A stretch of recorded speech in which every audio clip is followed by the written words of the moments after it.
Hi everyone, welcome back to my channel. Today we are making amazing Ghanaian donuts with the help of my wonderful mother-in-law.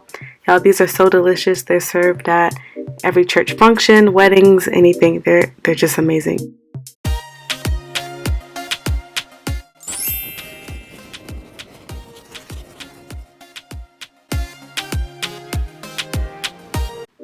Alright, so these are all of the ingredients that we will need to make these donuts. Listen, y'all know Ghanaians, Haitians, we don't measure. I feel like I have to say this disclaimer in every video, but I will leave the measurements down below. Hope you guys enjoyed this video. Again, thanks for watching. Alright, so here Ma is adding in her butter. She's using 1 stick of normal salted butter and some I can't believe it's not butter. Y'all make sure your butter is salted, and I'd advise using some of the I can't believe it's not butter. It just tastes so much better in the final result. So yeah, so normal butter and I can't believe it's not butter.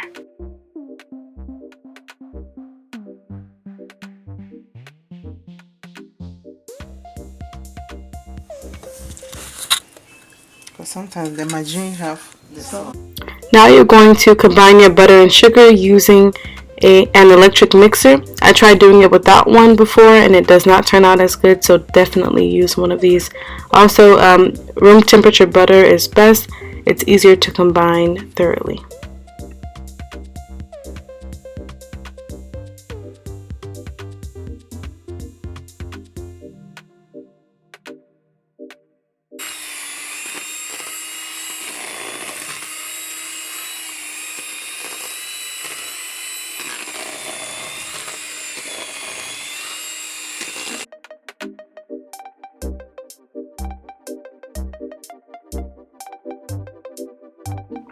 So Ma is cracking in 2 eggs. You want to be careful when you're making donuts to not add in too many eggs because your donuts will taste really eggy. So 2 is just enough for this recipe.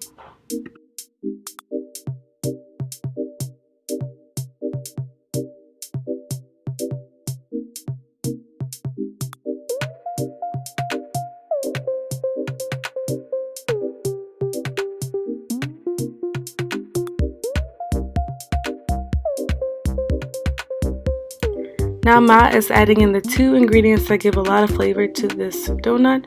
She's adding nutmeg powder and vanilla extract. If you have fresh nutmeg, you can definitely add some in there, but both of these ingredients are really to taste, but I'll leave an estimate down below. Now she's adding in her carnation milk.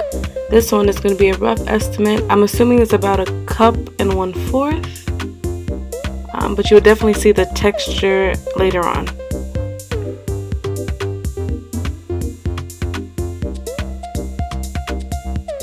Be sure to wipe down the sides of the bowl so that all of the ingredients are well incorporated.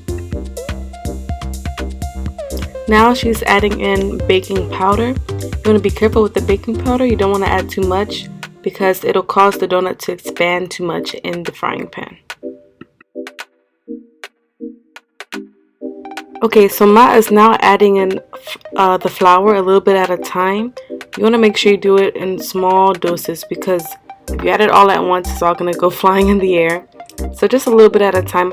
Also because with these donuts, sometimes you may need to add like a 1/4 cup more of flour or a 1/4 cup less of flour. So you want to add a little bit as you go. And as you can see, every once in a while, she sticks her hand in there to just check the texture. And I'll show you why later on.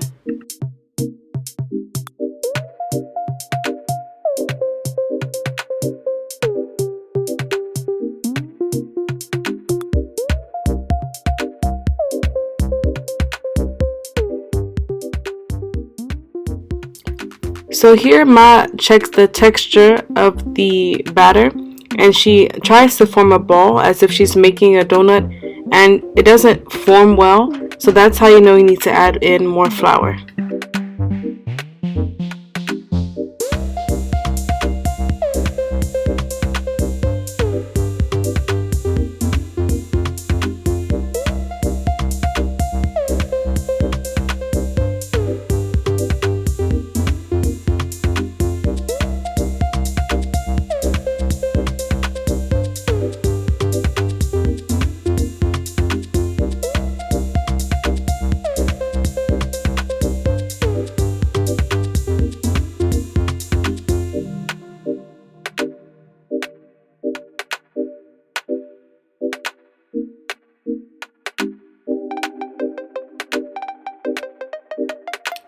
When the batter begins to form a tornado around the mixer, you know your batter should be ready to go and ready to form the balls for the donuts.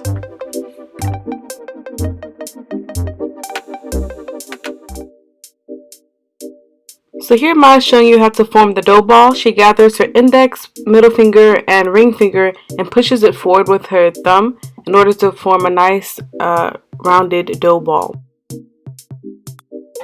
So this should be the consistency, nice and thick and easy to mold.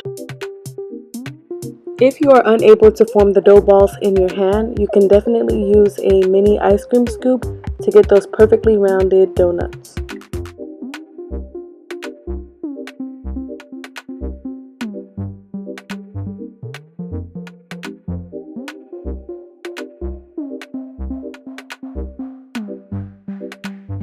So I really want to let this clip play so you all can see exactly what she's doing, but I wanted to point out that she's putting in at least 8 to 10 at a time, and she's going to use a fork to make sure that none of the sides burn. Those bubbles are from the butter burning, so don't worry about it. It's going to be okay. As you can see, she's flipping them so that none of them burn.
Alright guys, these are the amazing Ghanaian donuts.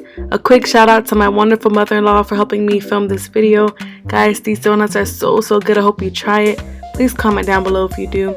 And again guys, thank you for watching and have a blessed day.